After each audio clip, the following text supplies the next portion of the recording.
Welcome to Then and Now, brought to you by the UCLA Luskin Center for History and Policy.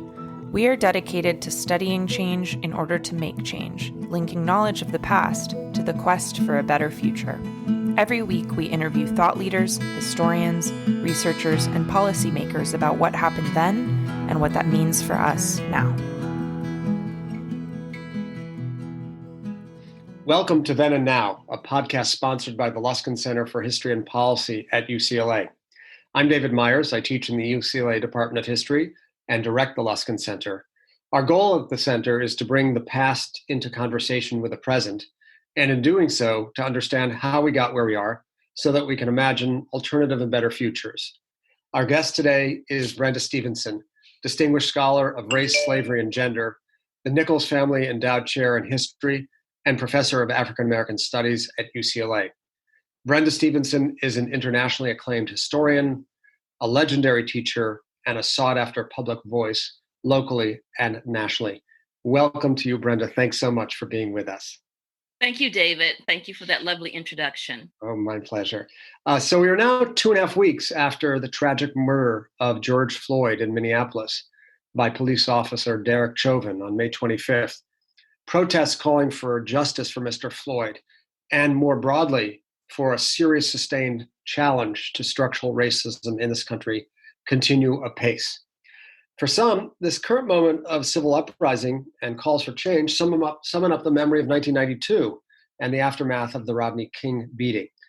Brenda, you're a scholar renowned for your work on slavery, but in 2013, you wrote an important book, The Contested Memory of Latasha Harlins, about another racially informed murder of 15-year-old Latasha Harlins in 1991 that served as a precipitant for the events a year later that have come to be known as the LA Uprising.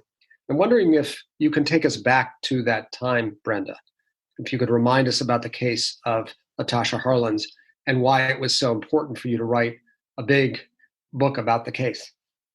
Well, Latasha Harlins actually died about 8 days after the Rodney King beating.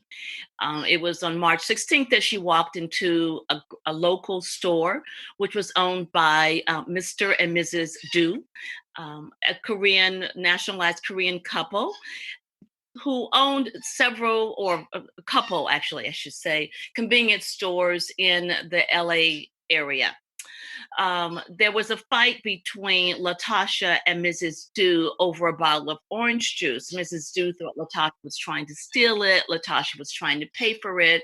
There were language differences. They got into a verbal and then a physical altercation.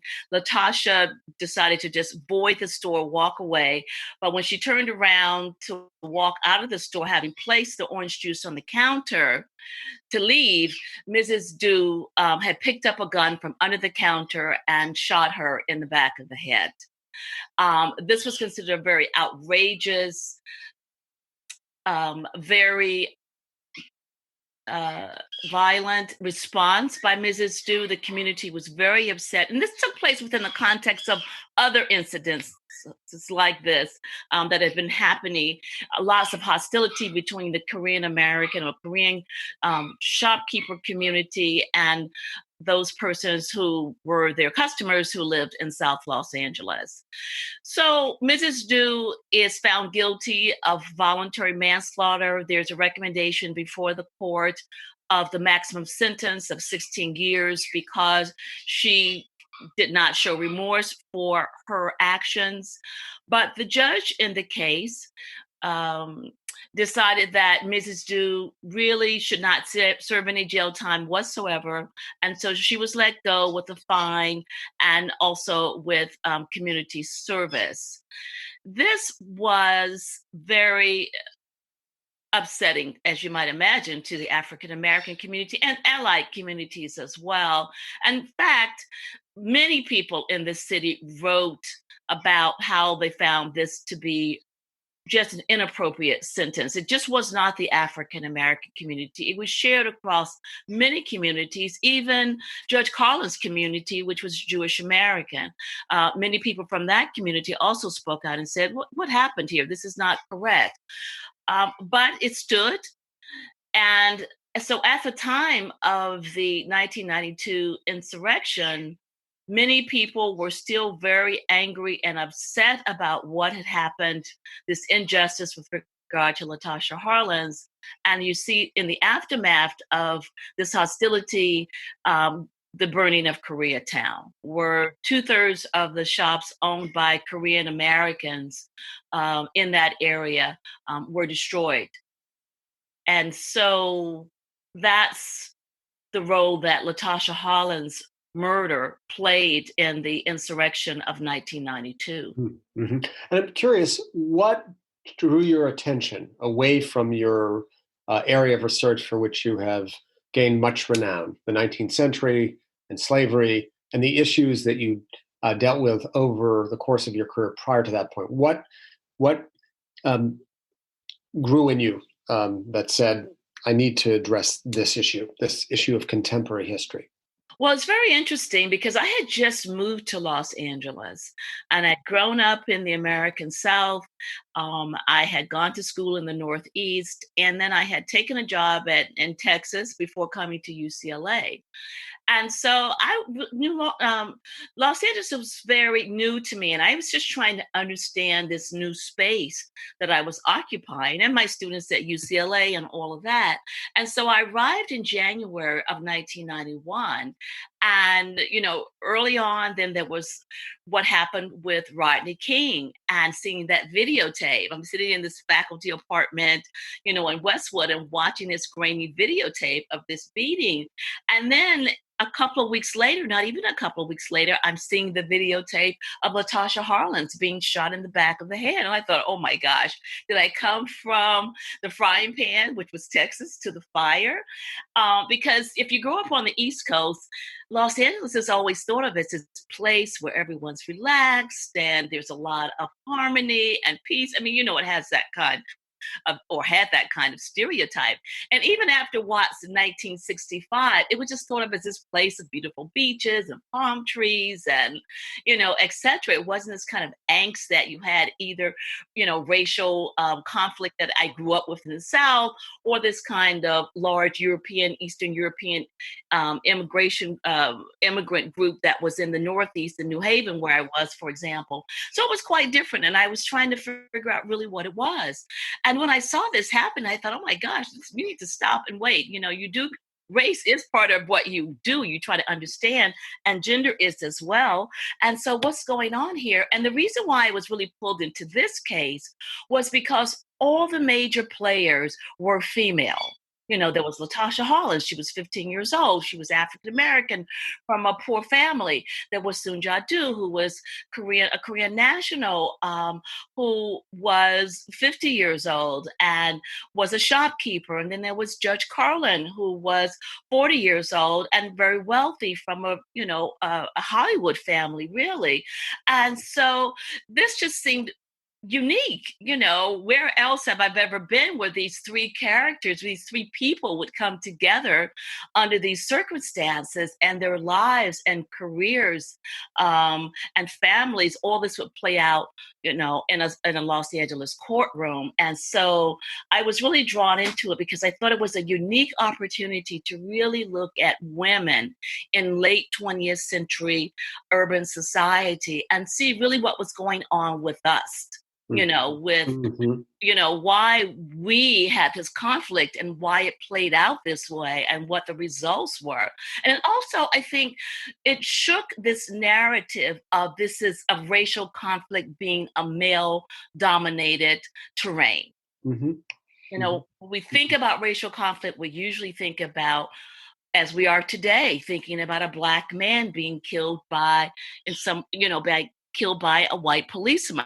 Mm-hmm. And so that has dominated really the narrative with regard to racial conflict and upset and insurrection and criminal justice system being unfair, etc. But here was something totally different. Mm-hmm. Yeah, I mean, it's such a fascinating prism, and the book is really a brilliant unpacking of the entwined lines of the lives of these three women. And I'm wondering what it led you to conclude about Los Angeles. You newly arrived, having grown up in Virginia, gone to graduate school in New Haven.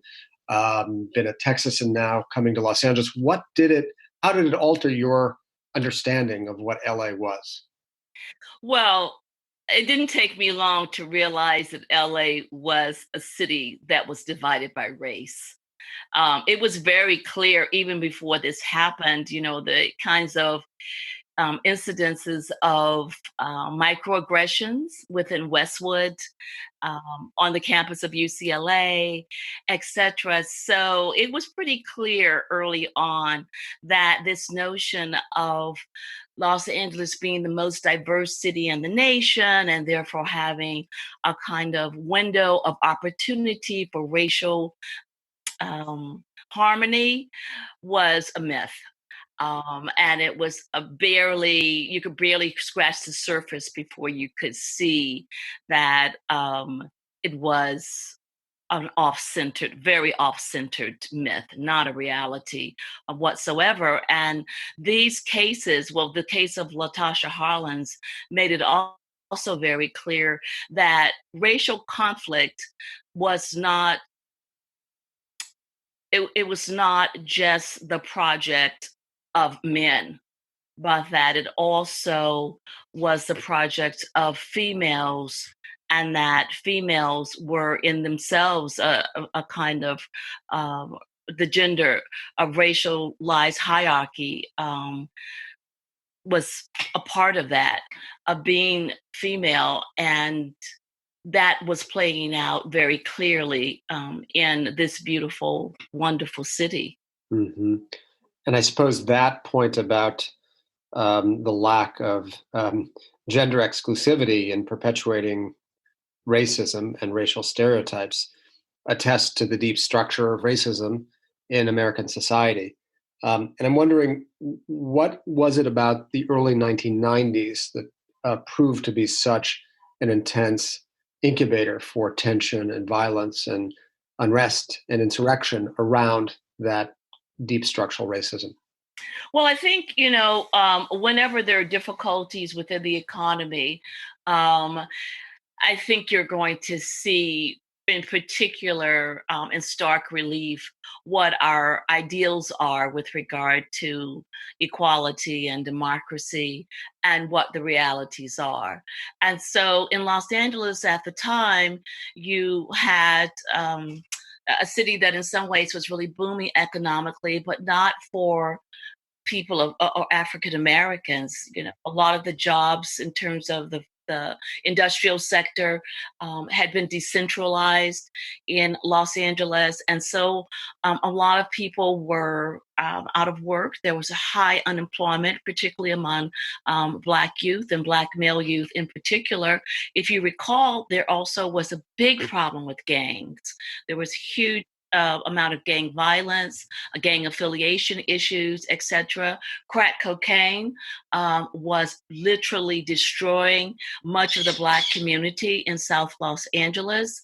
It actually was one of the first sites of mass production of crack cocaine was in South Los Angeles. And so there were lots of horrific things that were going on for the Black community. In Los Angeles in particular, there were, two serial murderers that were at work in the Black community, this Lonnie, the sleeper, and another person as well. So there was a lot of anxiety. There was a lot of angst. There was really a sense that while Los Angeles had moved on to become this international city, this global city with enormous resources and potential for wealth, and for progress, that the African American working community in particular had been left behind. And it was getting worse because of crack, too. So, and gang violence. So there was a lot of angst. On top of it, Los Angeles, of course, was at that moment a site of enormous or very large migration from the Pacific Rim. And so, and from Central America, of course. So you're having large numbers of immigrants coming to the city, coming to the county, looking for the American dream, and rightfully so. but African Americans feeling displaced in the economy and in residential spaces as a result of it. And so there was a lot of anxiety that was just going on, and between the African American community and other communities of color, and a kind of, a sense that a frustration with Mayor Bradley and all the progress that he had made, but that it was not having such a positive impact on the Black community. Hmm. So you have the convergence of those vectors that you've just enumerated, and it leads to a kind of explosion of pent up energy and frustration, and takes the form of um, one can choose one's nomenclature: uprising, insurrection, riots. First of all, what do you think is the appropriate term, and how do you assess the uprising? How did you understand it then, and how do you see it now?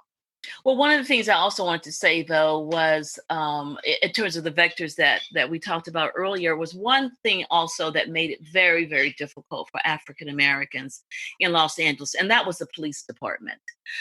Whether we're talking about the LAPD or we're talking about the sheriff's department, there was a sense during the time that there was just a lot of pressure or over surveillance.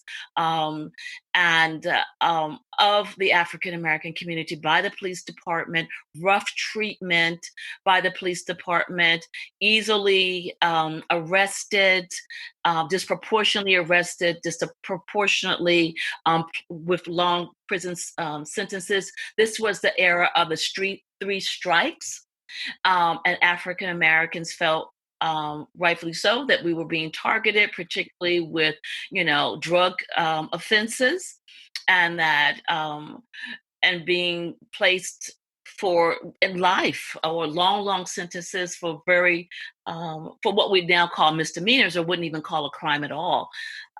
So this also was something that really graded on the African American community. I mean, people just didn't know where to turn. There were, gangs in the streets. There were drugs in the streets. The Hmm. police were not helping. As one woman said, the LAPD would ride down the sidewalk, in this threatening manner. They wouldn't even take the streets. They would, in other words, they had a kind of ownership of the Black community, and policing the Black bodies that were there. How do you keep, on the one hand, LA's booming on the west side, and in South Central, the police see it as their business to control whatever might interfere with this booming of Los Angeles, and people feel that they felt it quite severely. So so that's one thing that I wanted to just add in. But secondarily, to get to your question with regard to how I name it, I really name it as a kind of insurrection. I think people really felt that this was a chance to break the bonds of their second class citizenship. That they really wanted to, in some ways, fundamentally impact the society that they were a part of.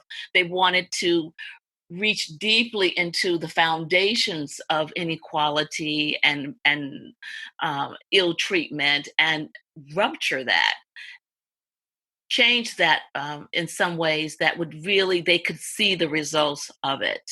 Hmm. And do you think that a moment of possibility for real change was not realized then, was somehow lost, that it was an opportunity that was not realized? Now, with the retrospective, what is it, 28 years? Well, I do think that there certainly was an opportunity with regard to the criminal justice system that was not completely realized. I mean, there were some shakeup, and Daryl Gates went out, and they got a new police chief. There were lots of investigations with regard to police who were doing involved in illegal activities. Those kinds of things happened, but there's a culture in organizations that's very hard to disrupt, and it certainly is very hard to dismantle, to use the word of the day. When we look at Minneapolis, it's very hard to change that. So, you get rid of a police chief, and you get rid of some of the people associated with the policing. But very early on, people saw that this was not going to have a substantial impact. We saw the sentences that came down, even when it went as a civil rights case, with the four men who were policemen who had beaten Rodney King, for example, got very light sentences.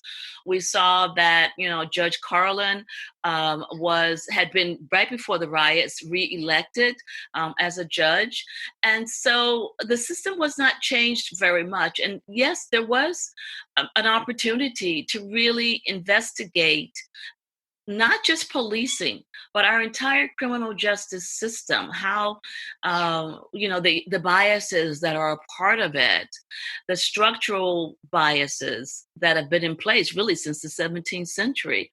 And that was not done. And there was money thrown at the Black community. People were able to rebuild in Koreatown. Very difficult for them to do so, but many people were able to do so. There were some attempts to rebuild South Los Angeles as well. The name changed from South Central to South Los Angeles. Mm-hmm, mm-hmm. But the kinds of real differences that needed to take place with regard to creation of loss of jobs, and improve the school system in South Los Angeles, to culturally affirm the importance of the Black community and the contributions of the Black community. These kinds of things did not happen. And even if they happened in the first year or so, they were not continued. Yeah. Yeah. I wonder, with the passage of time, the last 28 years from 1992, which offered up that prospect of change, reforms to the police department, an African-American police chief, and yet now here we are almost 3 decades later, and we seem to be encountering in this country a video or a movie that just keeps repeating itself in terms of the murder of innocent African-Americans, often at the hands of police officers. And I'm wondering what effect that has had on your historical vision, your sense of the trajectory of the struggle for justice in this country. For example, has it caused you to revise your understanding of the civil rights movement and its efficacy in affecting change? Well, I don't think it has not caused me to revise my notion of what was achieved through the civil rights movement. A lot was achieved in the civil rights movement. What I think is that the movement, of course, was eclipsed by a number of things: the loss of Dr. King, the loss of Malcolm X, the criminalization of people who were in the movement. The Vietnam War, of course, took priority over that after a while. The program that was going to be put in place to fight poverty, all of those kinds of things were not completely fulfilled. And so, yes, there were limited gains with regard to the civil rights movement, but there were some gains still. Education became more available to upper, post high school education, secondary education became available to many more African Americans. Certainly in my cohort, almost everyone I knew went to college, which was very different from my parents' cohort, for example. Almost everybody went into professional jobs, or jobs that were well paying. There was a definite construction of a middle class, of a Black middle class.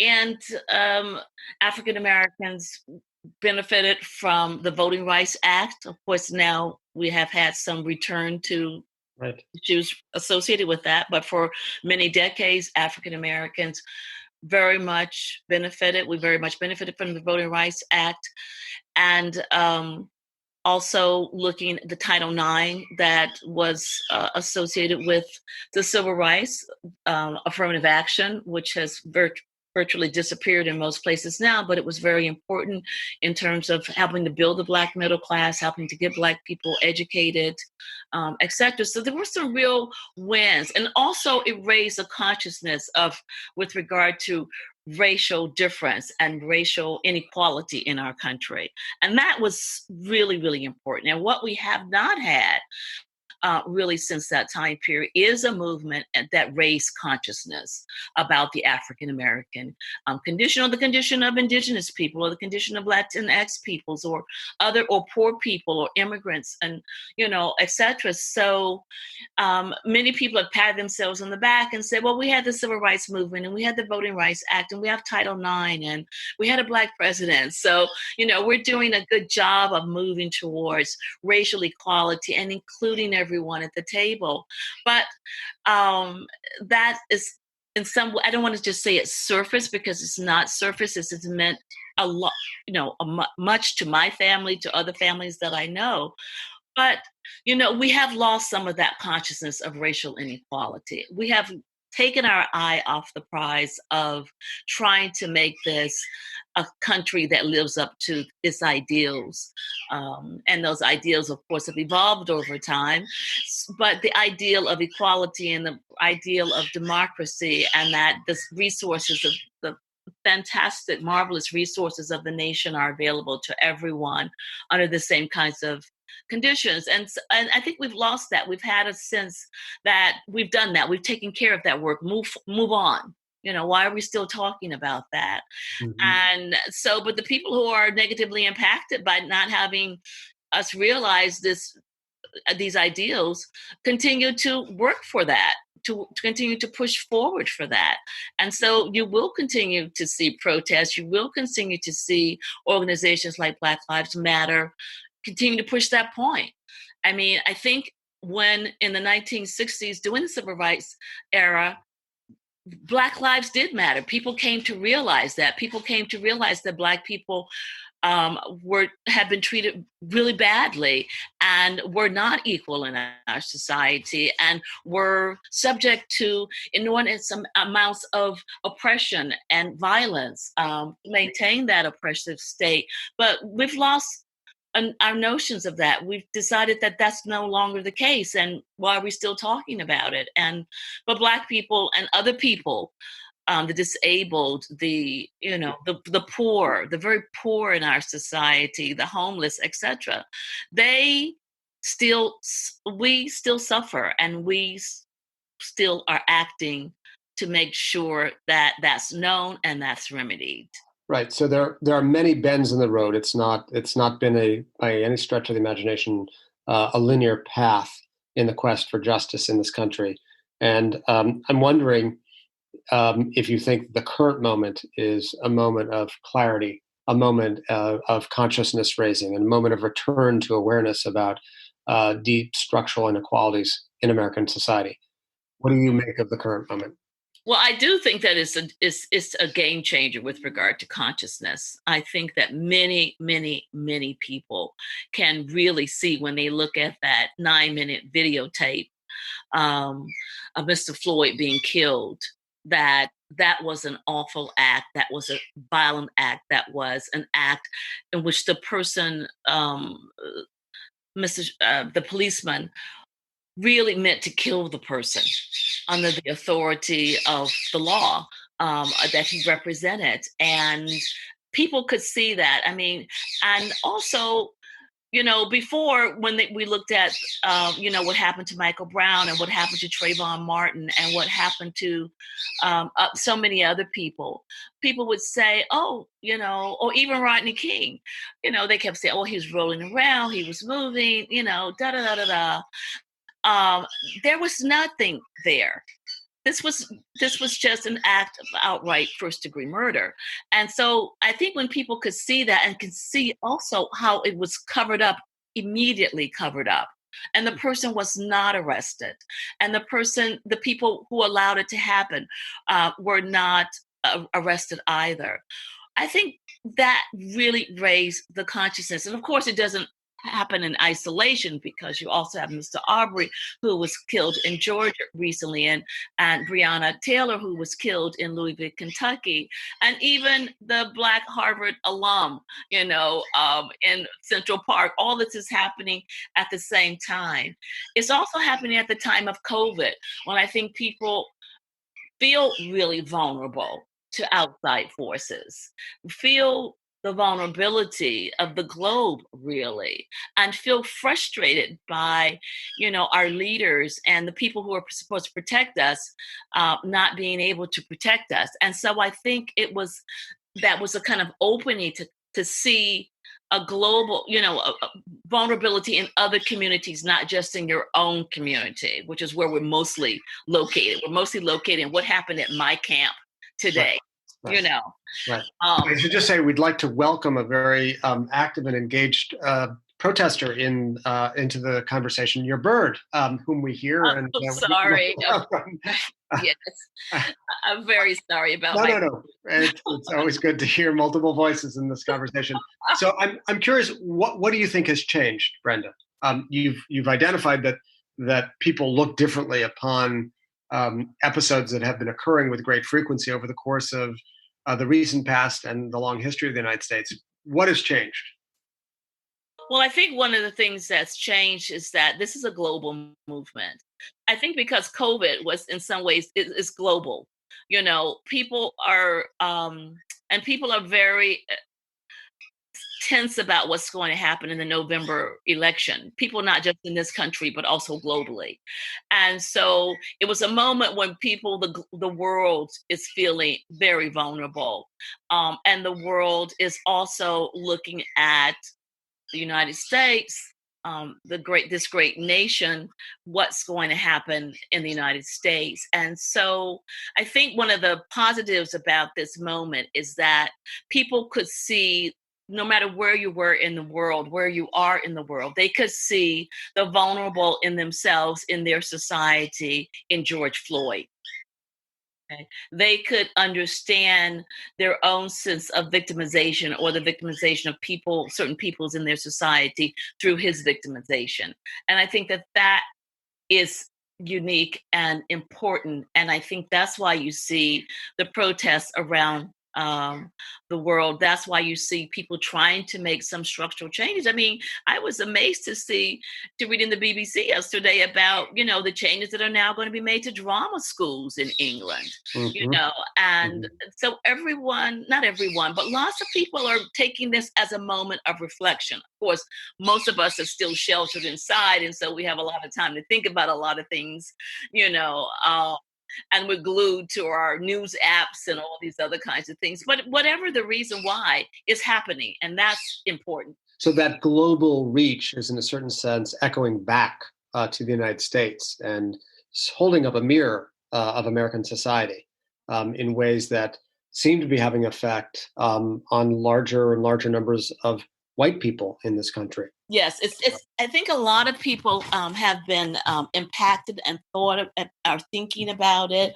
And we say white people in general, and I think a lot of white people are very invested in this moment and changing their consciousness, or their consciousness being changed or evolving. But I also think that there are lots of other people too. We see Latinx people, we see Asian Americans, which is somewhat unusual to a certain extent. And we also see indigenous people who are involved, and we see the global community that's involved. Mm-hmm. So people of all different ethnicities and races around the globe. And so I think this is all very important.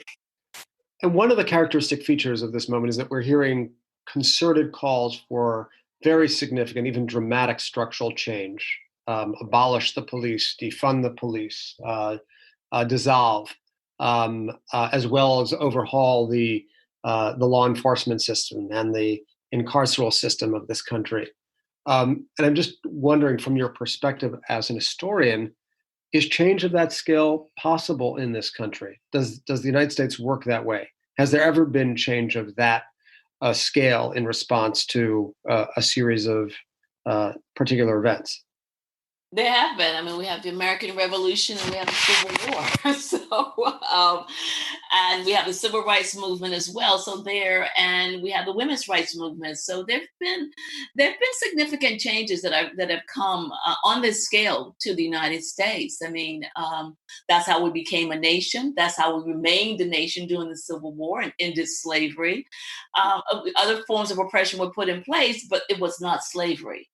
And so, women were able to move to a state of almost equality with men within our society. And that meant a lot of structural change. So, forming a nation, fighting a war to keep the nation, to end slavery, fighting a public war and a political war for women to get the federal vote and to gain equality.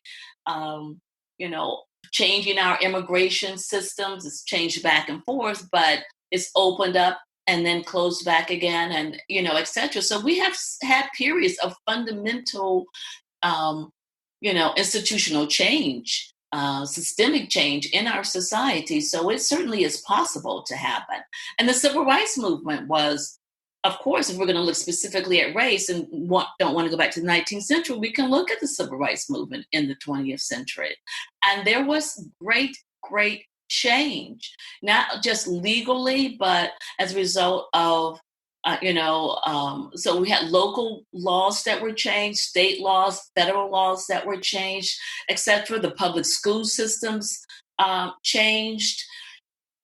The way in which we did life changed in the United States as a result too. I think people forget how different our nation was before integration. Mm-hmm. Right. Absolutely. We still have some segregated spaces, but everything was segregated during that time period. And so just that you'll see Black people places, at the malls, in restaurants, in movies. It sounds crazy because it was a long time ago and it's nothing like that anymore. But this was tremendous change, and not just legal change, but also cultural change too that took place. So it certainly can happen. So in light of that trail of progress that you've just spoken of, I wonder if you think the United States can ever fully and finally overcome its legacy of slavery, and what would that look like? What would that require? Well, I'm not certain that we can overcome the legacy of slavery. I'm not sure. I mean, I'm certain perhaps sometime in the far future, but I think that, and it's not a straight line of progress, of course, because if so, by after the American Revolution, we all would have been equal, and after the Civil War and what happened in Reconstruction, those movements towards equality would have stayed in place, and we wouldn't have needed, the women's movement, and we would not have needed the civil rights movement. So we've had some progress, but of course we've had retrenchment, we've had return, too. And so we've taken steps forward and then we've folded back again. And, so it's been back and forth and back and forth. I think that we have a long way to go, because in every generation, there seems to be people who are socialized to believe that all people are not equal, and that all people don't deserve to have equal access to the resources of our nation. And as long as we have young children and adolescents and, socialized to believe that, then that is going to be a problem within our society. So if you're born in a generation in which there is a social revolution, as it was during the 1960s, then you're raised with a kind of consciousness about equality and about progress that's been made throughout race relations. But if you're born in a time period in which there is a retrenchment, when there's a return to this notion of inequality being okay and inequality being natural, um, and inequality means that you do well I'm not thinking about other people, focus on yourself, you do well, then it's difficult, I think, for those people raised under those circumstances to feel that equality is something that we want to strive for and that we have to go through pains to get to. Mhm. How important do you think the Obama presidency was along that path?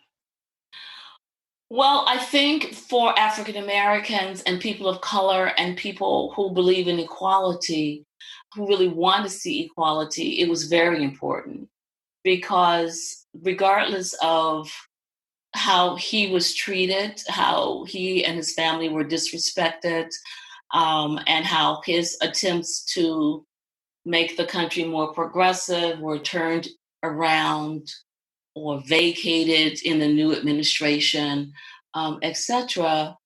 He did, and his administration present to the world what could be something that worked, that was not a failure. So this notion that Black people are not good citizens and Black people are not intelligent and Black people cannot lead and Black people are not courageous or well educated, etc., could not remain or stay as a staple in our culture, in the global culture, with Obama as president of the United States, with President Obama as president of the United States. And even though people have resented it and denigrated it, etc., it still remains a legacy that many people are proud of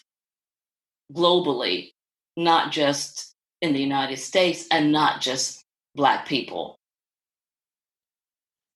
And how do you assess the Trump era?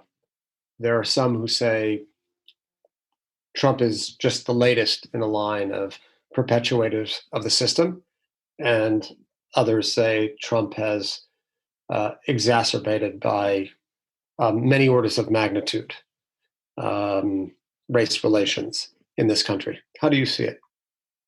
Well, I think we have in our society a conservative strand or strain of political strain. I think it operates in many, many ways. And I think that his administration is a part of that. And his administration was born out of that and has embraced that conservative attitude. And the people who support him, I think, no matter what he does, they are conservatives and they're part of they see him as part of their conservative agenda. And certainly when you look at, the way that the federal bench has been changed since he became president, the way that rules or laws with regard to our environment have changed, the way that we look at Title IX has changed, the way that the implementation of the way in which the Voting Rights Act, I know it was done before he became president, but nonetheless, it's been much more effective since the changes in the voting rights laws in terms of excluding people. So his administration, I think, has had a great and lasting long-term impact on our society. And even if he does not remain as president, the federal bench will remain very conservative. The kinds of global relations that we had coming into this administration have changed dramatically, and that will take time to figure out and to hopefully change for the better. And so, but I think one of the good things, I don't even know if I can say anything's good, but one of the things that I can appreciate is that the curtain has been pulled back on racism in the United States. And there's nowhere for our nation to hide from this legacy in the world now. Do you see part of your mission as an historian to pull back that curtain? I do. I do see part of it because until we recognize it and we recognize all shapes and forms of it, it cannot be rooted out. And me as a Black person cannot live easily in a country that I feel my family over the generations has contributed greatly to, and I raised my daughter to contribute to. Mm-hmm. Is this why you became an historian, in order to use history to advance justice? I have to say that I became a historian because I loved history. And I was very passionate about finding out more and more and more and more. And that's how I became a historian. So I have evolved. When did that consciousness take shape that you said, part of my mission, an important part of my mission as an historian, is to seek out and promote justice? I think when I started teaching, I realized that there were such deep-seated misconceptions about history in the United States that when my first teaching job in Texas, I remember someone saying to me, when are we, and we're like in week 3 and of teaching US history, and someone said to me, why are we learning about women and Black people and Native Americans and immigrants? Why aren't we learning about our presidents and our glorious wars? And I realized there's a lot of work to be done out there. Okay. And so I just wanted to try to repair some of the damage that had been done with the mythology of the United States, because we cannot be the nation that we want to be as long as we wrap ourselves in a flag of mythology and refuse to see what we are underneath that flag. And maybe by way of conclusion, it perhaps can be a reaffirmation of what you just said, but what lessons do you take from the past, and do they lend you any sense of optimism in the future? The lesson I take from the past is resist, resist, resist.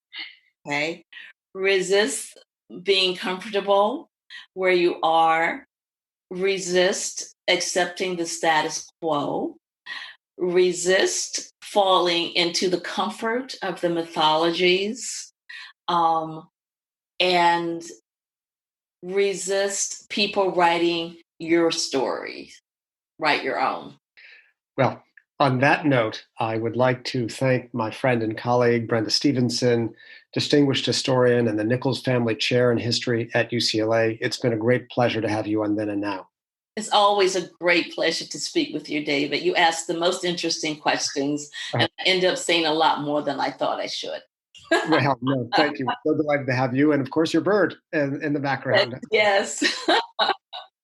Then and Now is a production of the UCLA Luskin Center for History and Policy with support from the UCLA History Department. Our podcast can be found wherever podcasts can be found. Special thanks to our executive producer, Maya Ferdman. Until next time, this is David Myers wishing you a healthy and safe day. Thank you for joining us this week on Then and Now. Then and Now is brought to you by the UCLA Luskin Center for History and Policy, where we study change to make change. For more on our work, follow us on Twitter and Facebook at our handle, @LuskinHistory. Our show is produced by Maya Ferdman and David Myers, with original music by Daniel Reichman. Special thanks to the UCLA History Department for its support, and thanks to you for listening.